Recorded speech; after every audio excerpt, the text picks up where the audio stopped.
Première chose, est-ce que c'est intégrable au niveau publicitaire? Oui. Nous, on a deux sociétés, une s'appelle Influence qui gère 7500 influenceurs sur 4 pays et qui propose ses services aux annonceurs et ça fonctionne très très bien. Et on vient de lancer une nouvelle société qui met en rapport les petits commerçants avec des influenceurs sur une base d'échange qui s'appelle Contenu et ça fonctionne bien. Ça c'est le point de vue annonceur, advertiser, régie.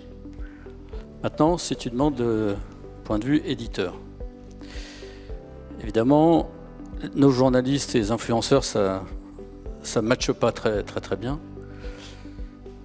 Mais est-ce que j'ai le droit de plomber l'ambiance 2 secondes? Je vous en prie. Bon, merci. Vous êtes là pour ça. Alors, parce que je crois que Coralie, qui est DG du soir, est dans la salle, donc elle le sait, on a reçu les plus gros éditeurs européens la semaine dernière, chez nous. Donc El País, Republica, Die Welt, Le Figaro, etc. Ils sont allés voir von der Leyen, et puis après on a dîné avec eux, on a eu quelques conférences, c'était très sympa. Et moi je dînais à côté du patron du plus gros média polonais. Et c'est intéressant parce que, vous allez voir où je vais en venir, il me disait, écoute, ce week-end Thierry, ce que j'ai fait, c'est qu'avec ma famille, on a mesuré la distance de la maison au gouvernement et la distance de la maison à l'aéroport, parce que si les Russes mettent une bombe atomique tactique, si c'est le gouvernement, je meurs, si c'est l'aéroport, je peux encore me sauver. Il me dit pourquoi on fait ça? Parce que notre état-major dit qu'on sera en guerre avant 2028. J'en viens où?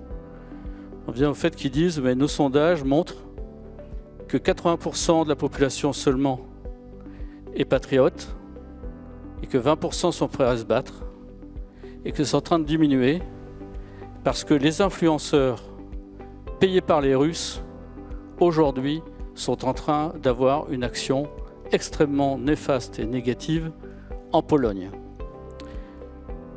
Ce que je vous dis là, c'est la réalité qui est vécue proche de chez nous, en Europe, un pays de l'OTAN.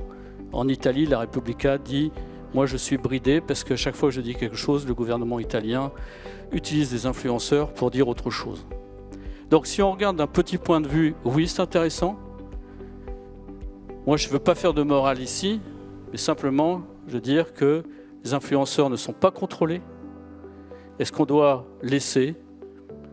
Est-ce qu'on doit financer des influenceurs non contrôlés et qui ont aujourd'hui cette action-là en Europe?